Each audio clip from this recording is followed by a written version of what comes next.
morning. So for today's video guys, ay samahan niyo ako. Pupunta ako sa clinic guys for monthly check-up na aking baby and injection na rin niya.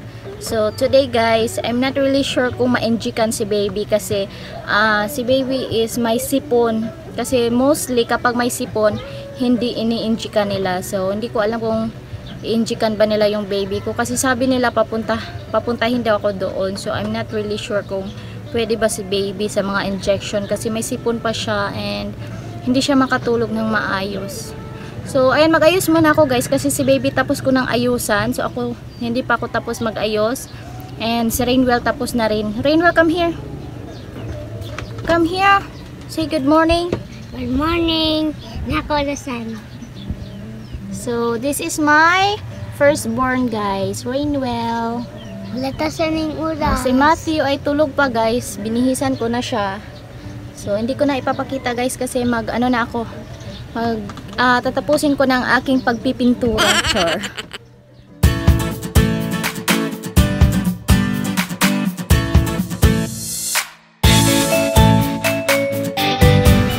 Dahil isasama ko si Rainwell guys sa clinic kasi walang maiwan dito sa bahay kasi yung papa niya is naka-duty. So kami lang tatlo ang naiwan dito sa bahay guys. So kailangan ko ring dalhin si Rainwell kasi walang magbabantay sa kanya, baka maglalaro ng apoy or whatever. So ayan na guys, binahisan ko na siya.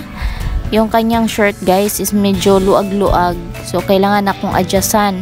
Kailangan adjustan ng mura o unsay tawag ana, mura siya gliston. Mura gliston. Basta mo na to guys. So ningon ko ni Rainwell mag-exercise sa mi mo gikan. So at ito na nga guys, si Rainwell ay may itinuro sa akin na dance step na parang duck dance step. Hindi ko alam kung anong step yun guys. At ayan na nga guys, ready na kami. So si Matmat na lang yung kulang para makaalis na kami. So ayan guys, yung gamit ko pala, piniprepare ko muna bago ko kukunin si Matthew sa kwarto para ready na kami pag alis. So ito na yung bag ko, nakalagay na dyan yung mga gamit ni Matthew, yung diaper niya, yung wipes, merong damit, yung Rainwell na rin guys kasi mainit yung panahon. So may extra dala akong t-shirt dyan in case kung matagalan kami doon, diba? So nandito na rin yung mga papel na kailangan ko na dalhin sa clinic. And ayan na nga guys, kukunin ko na yung aking mahiwagang umbrella. So ito yung umbrella guys na binili na aking partner. Mahiwaga char. So magic umbrella daw to. Hindi ko alam kung bakit tinawag nilang magic. Kasi nga baka nanggaling doon sa pindutan ng umbrella kaya tinawag na magic umbrella. Char lang. At ayan na nga guys, kukunin ko na si Matthew kasi ready na kami. And ayan na, nakabihis na siya.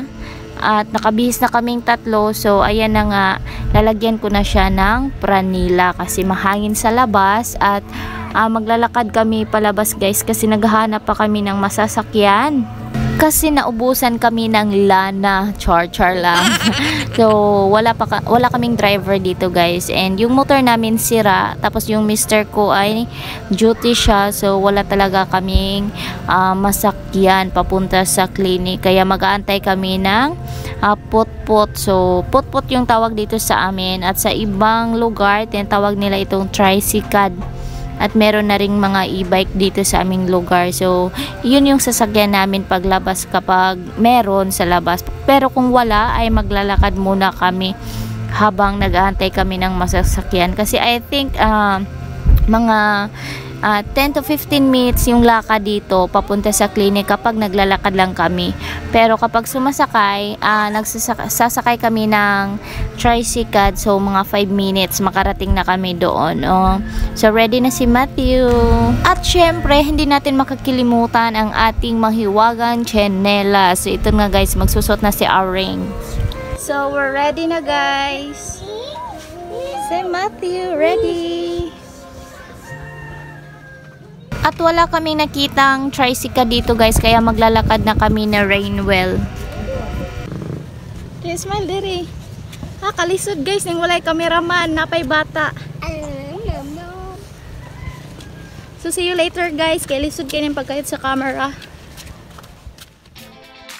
And here we go mga palangga, we're here at the clinic na talaga. So nakasakay kami ng tricycle guys paglabas namin doon sa unahan. So ayan na, nakarating kami dito guys ng medyo mas maaga. So ito na yung baby, yung cameraman ko dito pala guys si Rainwell, kaya pasensyahan nyo na ang galaw-galawan dyan. Napakahirap talaga yung buhay guys na gusto mong maging content creator pero wala kang cameraman, kaya tiis-tiis na lang sa mga medyo nakakahilong mga video dyan.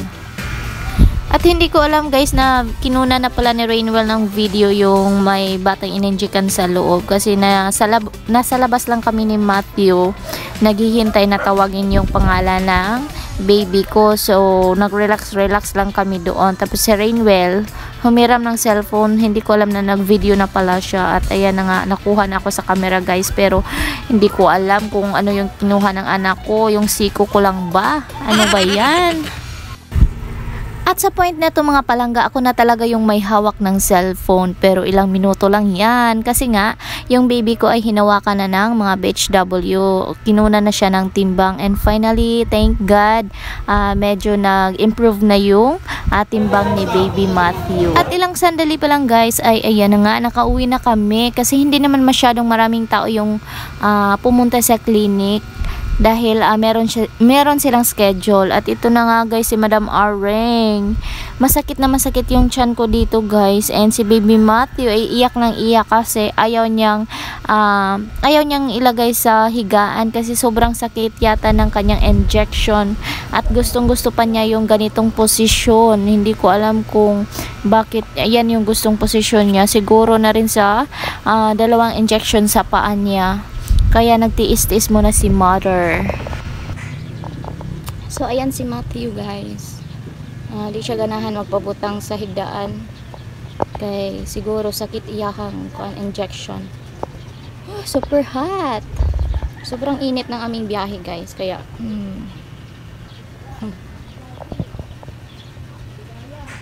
mas makatulog siya ng maayos kapag ganito yung position niya.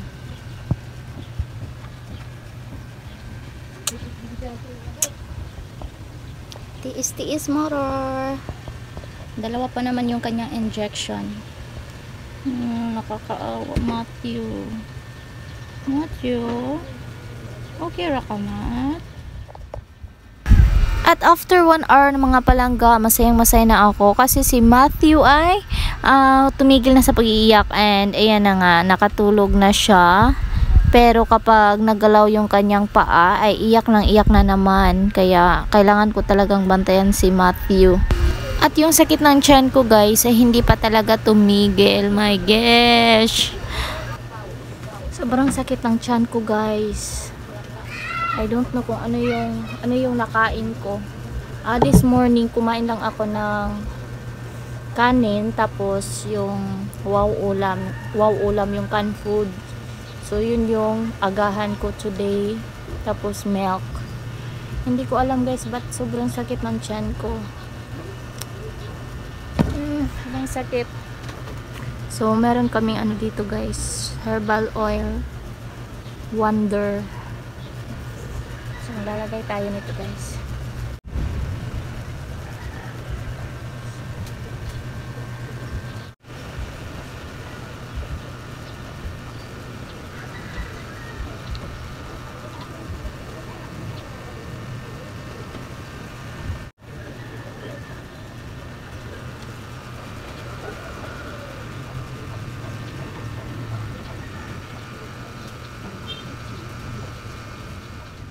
Kahit masakit yung tiyan ko guys, pero yung nakita ko itong improvement ng weight ni baby Matthew ay napasaya ako. At ayan na nga si Matthew guys, medyo mahimbing na yung tulog niya. Kaya lagi talaga akong nagdadasal guys na sana hindi na masyadong sasakit yung kanyang injection, kasi para makapagpahinga na rin ako, especially pagdating ng gabi. So yan na si Matthew guys, medyo relax na ng konti. At yan si mother. So ako guys, habang binabantayan ko si Matthew, naisip ko na sinabi ng mga tao sa clinic na kamukha ko daw si Matthew. Hindi ko alam kung totoo ba yung kamukha ko siya. Parang hindi naman. Parang kamukha naman ng partner ko. Pero marami yung nagsabi na kamukha ko raw siya. Siguro nakuha yung kanyang mata sa akin guys. And yung kanyang ilong. Parang sa akin din nakuha guys. Kasi malaking butas ng ilong. Chor. I don't know guys kung saan talaga siya nagmana. Sa akin or sa kanyang papa. But kahit kanino siya nagmana guys, mahal na mahal namin tong baby na to. Kasi nga, binigay sa amin ng Panginoon. Kaya nga yung pinangalan namin sa kanya is Matthew. Ibig sabihin, a gift from God. Yung kuya niya. Si Rainwell guys, nasa labas. Si Rainwell nasa labas, kaya puntahan natin. Iniwan kami dito kasi nga sinabi ko sa kanya wag kang maingay, tapos lumabas siya.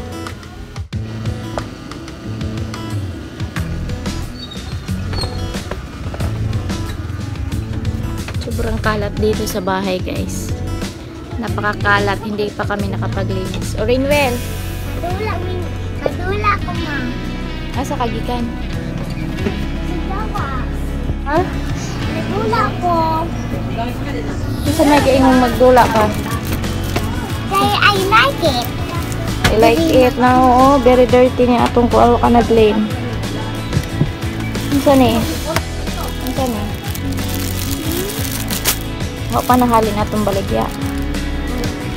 Curtains. Mama, kadula ko buwan. Parang bulak. Nanghid lang kong bulak. Mananghid nga. Bulak ba?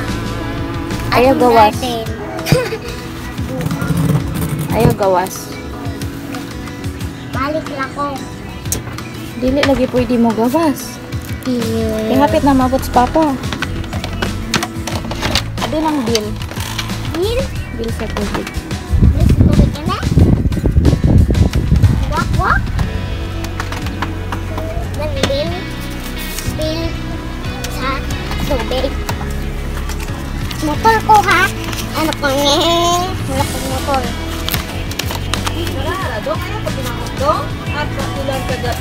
Lalagin ko man. Rainwell, solo dire. Sulod ka init. Sulod. Dalagang sa ko. Sulod.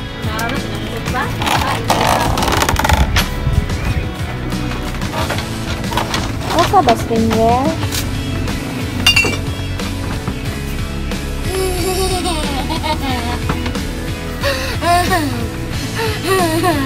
Unsa ka? Tago. Ayaw pag-alinga sa kanya, tulog mat-mat. At para hindi mag-ingay si Rainwell guys, sinabi ko sa kanya mag-color siya kasi marami siyang coloring book dito nakatambak. Kaya pinakolor ko na si Rainwell habang nagbabantay kami kay Matthew.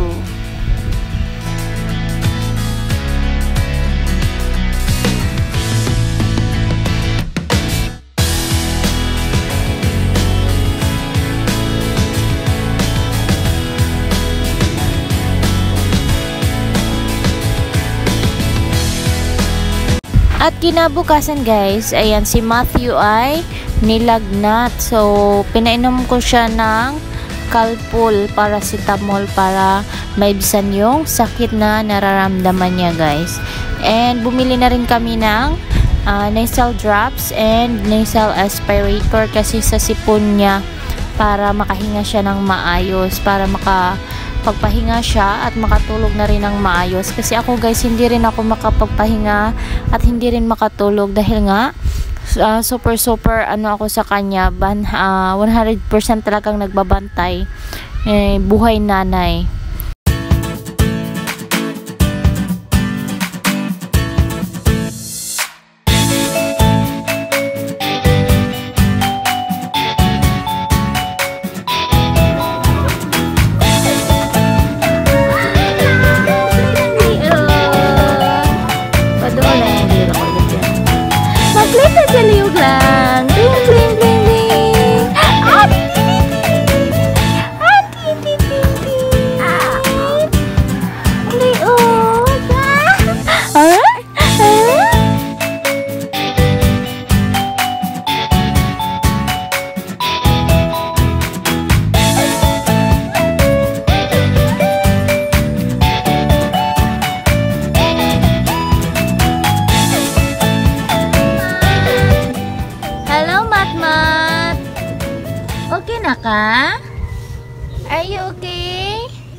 na ba ka, Mat?